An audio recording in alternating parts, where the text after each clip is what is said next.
of Caitlin Clark actually talking about being benched. Yes, now we all remember there have been times in the game that Caitlin Clark was on the bench or taken out of the game for different set reasons. Well, Caitlin Clark just revealed a major reason why Stephanie White put her on the bench. Guys, for this one here, let's roll the footage. But I think that's even been something like me and Steph have like always talk about when we go and watch film. And even like that New York game where like I played really, really well, obviously scored a lot of points. I think I had. The Indiana Fever suffered yet another defeat, and once again, the spotlight falls on questionable decision-making in crucial moments. This latest loss highlights ongoing concerns about game management and shot selection when it matters most. In the final moments of the contest, the Fever found themselves trailing and needing a score to stay competitive. The coaching staff designed a play that put the ball in Kelsey Mitchell's hands, but the execution fell short as she missed what appeared to be a manageable scoring opportunity near the basket. What made this sequence particularly frustrating for observers was the positioning of other players on the court. Scored a lot of points. I think I had 9 assists or 10 assists that game. This just this last game this year. Mm-hmm. I started the fourth quarter off with like 3 turnovers in a row or 2 turnovers in a row. And Steph yanked me and she was like, this is like a learning moment. Like you got to be able to like, yes, like maybe it could have been there. Like maybe you could have thrown a little bit better of a pass. Maybe they could have caught it. But like, do we need that in this moment? Like, no. Right. And then she subbed me back in and there was a play where I kind of got a steal and like we're going in transition and Kelsey Mitchell just like takes off down the middle of the floor. And Sophie Cunningham had established excellent spacing beyond the arc, standing completely unguarded and ready to receive a pass. The three-point specialist was in prime position to attempt a shot that could have potentially changed the game's outcome. The matchup had been competitive throughout, with both teams exchanging leads and maintaining close scoring. Multiple players stepped up with solid performances, including Lexi Hull, who connected on several important shots from distance. The opposing team's Sonia Citron delivered an outstanding performance, shooting efficiently from the field and connecting on multiple three-point attempts, while also converting all free throw opportunities. Off down the middle of the floor. And so there's like 2 people kind of by her. And I literally like go to grab the ball and then I like just dribble out. And I like literally just start smiling so big. And I look at Steph and I like told her after the game. That better be on film. Yeah. I'm like, you don't understand how hard it was for me to not throw that. And she's like, oh, I know. Trust me. Everybody was like, we saw you about to throw that. But I think it's just like kind of a learning process. And it goes back to like even my shot thing. Like it's just time and score and understanding. I think that's like where I can still kind of improve. Like, do we really need that like sequence of a game? Like Connecticut's Paige Beakers also contributed meaningfully to her team's victory, adding to what became a well-rounded team effort. The final score reflected the tight nature of the contest, with Washington prevailing 88-84 over Indiana. This defeat dropped the Fever's record to 18-16, placing them in 7th position in the current standings. The loss represents another missed opportunity for a team still fighting for playoff positioning late in the season. The game featured typical challenges that have plagued the Fever throughout the campaign. Can still kind of improve. Like, do we really need that like sequence of a game? Like, have we just scored twice or have we just missed 2 shots in a row? Right. Now, here's the impact of this set video footage was that Caitlin got benched, and Stephanie White don't want her passing the ball with all these wild passes. We get all that. But guys, we have to remember, her telling her and bitching her for that is her not letting her be hurt. Y'all do realize that, right? So, like, her getting benched. Ball security remained an issue, with several costly turnovers occurring at inopportune moments. Defensive communication also broke down on occasion, allowing open looks for opposing shooters who capitalized on these mistakes. Washington demonstrated strong shooting from long range throughout the contest, connecting on numerous three-point attempts that helped maintain their advantage. The visitors showed poise in critical moments and executed their offensive sets effectively when the game hung in the balance. Looking at individual statistics, Sophie Cunningham logged 30 minutes of playing time and contributed 6 assists while maintaining her role as a floor spacer. Be hurt. Y'all do realize that, right? So, like, her getting benched, quite essentially, is her taking the element of Caitlin Clark away. She's trying to take Caitlin away. Now, I've been the one telling y'all, Stephanie White is more of an issue than an asset. I mean, it's like she don't want Caitlyn to be Caitlyn. It's clear as day. We all have been noticing it. We all have been seeing it. She don't want Caitlyn to be Caitlyn. It's just clear as day. Now, I don't know how many times people was going to. Despite her availability for the crucial final shot, the ball never found its way to her hands during the decisive possession. Other notable performances included solid contributions from Natasha Howard and Aaliyah Boston, who provided interior presence and rebounding. However, the missed opportunity in the closing seconds overshadowed these positive elements. The sequence has sparked considerable discussion among fans and analysts about decision-making in pressure situations. Many question why the ball didn't reach the player position for the highest percentage shot available. Is going to notice this, but that is the nature of this whole damn situation. Like, I don't know how many times or signs we need to see, if it whack like a duck, quack like a duck, it's a damn duck. And I'm here to tell you, Stephanie White don't want the best interest for Caitlyn. Now, there is more footage from this whole thing that I want to share with you guys that we didn't share yesterday. Let's listen to this one. I think that's also been really good for me too, is like when I do go out before games and like sign autographs and like see all the young kids or fans or whoever. Caitlin Clark's visible frustration on the sideline told the story of a team that felt they had let a winnable game slip away. Her reaction reflected the disappointment felt throughout the organization after another close loss that could have gone differently with better execution. The pattern of struggles in clutch moments has become a recurring theme for this Fever squad. Critical possessions often result in forced shots or turnovers rather than the clean looks that championship caliber teams generate when games are decided. Moving forward, the coaching staff will need to address these endgame situations and ensure better decision-making when every possession carries maximum importance. I do go out before games and like sign autographs and like see all the young kids or fans or whoever's come to the games. Like, it just like gives me a really good perspective on everything and maybe gives me a little bit of motivation and just being thankful for everything that I have.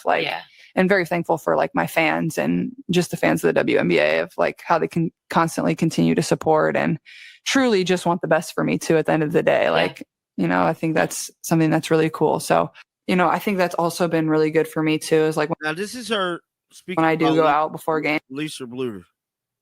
Let me see if I can get it. The talent exists on the roster to compete with anyone, but translating that ability into victories requires improved execution in the final minutes. Washington's ability to hit shots when needed most proved to be the difference in this contest. Their veteran leadership showed in the way they handled the pressure and made the plays necessary to secure the victory. For Indiana, this loss serves as another learning experience in what has been a season filled with both promise and frustration. The close nature of many defeats suggests the team is closer to breakthrough performances than the record might indicate. Let me see if I can get it. Oh, yeah. Talk about when we go and watch film, and even like that New York game where like I played. We already did that one. What's this one here? Talking about this like 2 days ago, I had some I was watching some old highlights, or they like popped up of game 2 in Connecticut. Game 1 we didn't play well. Like, they just outplayed us and they won. We shot bad. AT had one of those games. All of them did. They was like they were all making threes, whatever. Yeah. And we were up, or maybe we were down 1. The upcoming schedule will provide additional opportunities to demonstrate growth and improvement in these crucial areas. With playoff positioning still within reach, every remaining game carries significant importance for this developing roster. Fan reaction to the game's conclusion has been passionate, with many expressing disappointment about the final play call and execution. The emotional investment of the fan base reflects the high expectations surrounding this talented group of players. The search for consistency in high-leverage moments continues to be the primary challenge facing the organization. Reese was a star when she was thinking it up. Even at times when Angel Reese was like, say, when she was okay to start a rookie year. And we can be honest. She was fine to start a rookie year. She was still a star. Sophie is now good enough that she is now in that category of she is a... Oh my God, Ken, thank you so much for $92. You were in dread of this game, man. So was I. But like the way... Until those situations are handled with better precision, close games will continue to result in heartbreaking defeats rather than memorable victories. This latest setback adds to a growing list of games that felt winnable but ultimately slipped away due to execution issues in the final minutes. The pattern suggests systemic problems that require immediate attention and adjustment. The NBA 2K26 WNBA player rankings have generated considerable discussion across basketball communities, particularly regarding the positioning of several high-profile athletes within the top-tier groupings. Ja Wilson maintains her position at the summit of these evaluations, reflecting her sustained excellence and dominant performances throughout recent campaigns. The team played today was real nice, and I still think a lot of their good comes from Sophie Cunningham. I think a lot of their good. Look, Kelsey Mitchell is Kelsey Mitchell. Kelsey does Kelsey Mitchell things, and I have to say, like, Kelsey is unbelievable. Ken doing Ken things 100%. That is insane. Thank you so much. Thank you so much, Ken. But, like, This placement acknowledges her comprehensive skill set and consistent impact on both ends of the court. Her statistical production, combined with championship-level contributions, validates this top ranking despite occasional challenging outings against elite competition. The positioning of Breanna Stewart at second and third creates interesting debate points. While Stewart remains an exceptional talent with proven credentials, questions arise about whether her current form merits placement alongside the absolute elite tier. Her capabilities are undeniable, yet some analysts suggest the gap between her and Wilson may be more substantial than these ratings indicate. I'm just watching these games, and it's scary on both ends of the floor, and like it doesn't show up in the stat sheet. Like, how many steals did she have today? Did she have only one steal, one turnover, 2 assists? It felt like there were more assists. She had an extra swing to Lexi Hull, but again, 16 points in 27 minutes on 10 shots. Yes, Kelsey scored 10 more points. She shot 8 more shots. Like, and it's not even that Sophie is taking easy 3-pointers. Alyssa Thomas deserves recognition in these upper echelons, potentially warranting a 96 overall rating based on her remarkable versatility and game-changing abilities. Thomas has delivered extraordinary performances that showcase her unique combination of size, skill, and basketball intelligence. Her omission from higher consideration represents a significant oversight in the evaluation process. Clark's fourth-place ranking at 96 overall sparks considerable discourse, particularly given her injury-shortened season. However, this rating reflects her peak performance level demonstrated during healthy stretches, including a memorable 25-game span where she arguably performed at an elite level. And it's not even that Sophie is taking easy 3-pointers. She's now, like, shooting threes on the move, like, fall away threes on the move. Like, it's kind of crazy. It's kind of crazy, like, and yeah, honestly, it's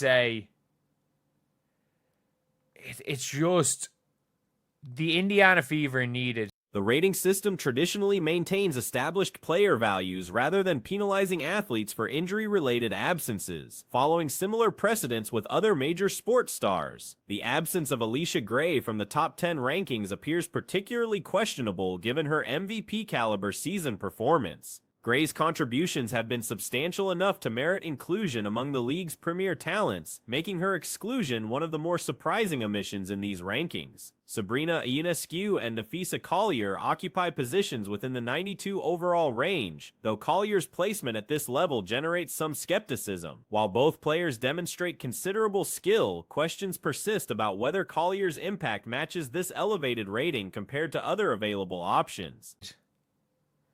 Like, needed somebody like this, because that's what you have to do. You need to fill. You need to fill around Caitlin, Aaliyah, and if you want to keep Kelsey, keep Kelsey. That's fine. You need to fill all these players, or like fill the rest of the team with role players. With role players, and you might say, relax, it's over. Jonquil Jones sharing similar ratings with Collier creates additional talking points about proper evaluation criteria. The parity between these players in the ranking system may not accurately reflect their respective contributions and overall effectiveness on championship contending teams. Angel Reese's inclusion as the 10th best player represents perhaps the most controversial aspect of these rankings. This positioning places her ahead of established veterans like Aaliyah Boston, Kelsey Mitchell, Skylar Diggins-Smith, Kelsey Plum, Kayla McBride, and Jackie Young. While Reese has shown impressive development, her injury history this season parallels Clark's situation, yet she maintains this elevated ranking despite similar availability concerns. And you might say, relax, it's only Chicago. Let's look at the game log. Let's look at the damn game log. 18-6, 17-6, 12. So let's look at the game log. She had 16 today. Was it? Yeah, she had 16 today. 16, 18, 8, 17, 6, 12, 5, 15, 15, 12, 11, 13, 16. Like, and one of these was a bad shooting game and a 20-point blowout. The evaluation methodology appears inconsistent when comparing injury-affected seasons. Both Clark and Reese have missed significant time, yet their treatment in the rankings differs substantially. Clark's higher rating reflects peak performance capabilities demonstrated during healthy periods, while questions remain about the criteria used for Reese's placement. 3 Liberty players earning top 10 recognition highlights the franchise's talent concentration, though Gray's absence from this group seems contradictory given her individual excellence. And one of these was a bad shooting game and a 20-point blowout. Like, we are looking at ultra Bridget Carlton. She's playing good defense. She's picking up the point guard 3/4 court, and I understand the point guard is only HVL. I understand that. But, like, she did a good job at the point. And also, she did a real good job at the point today. And when it comes to the Indiana Fever, look, the Indiana Fever have to. The Liberty's collective strength is evident, yet the selection process appears to have overlooked one of their most impactful contributors. Paige Buchers faces scrutiny regarding her potential inclusion in these elite rankings. Analysis of her clutch performance suggests significant limitations in crucial moments, particularly during fourth-quarter situations where leadership and execution become paramount. Her overall contributions, while valuable, may not justify placement among the league's absolute best players. Fever. Look, the Indiana Fever have to. They have to. They have to be a team where you surround your top players with players that are going to play defense, hit shots, pass the ball, and not take too much out of the ball. And by the way, like, if you guys didn't see how many times Sophie Cunningham got looked off, she's wide open in the corner. How many times Sophie Cunningham got looked off? Like, people, you don't understand how many times that Sophie was wide open. The rating system's approach to injury management follows established precedents from previous gaming editions. Players typically maintain their achieved rating levels unless on-court performance demonstrates clear decline. This methodology explains why players like Clark retain high ratings despite recent unavailability. Statistical weighting within the rating system emphasizes different attributes based on positional requirements.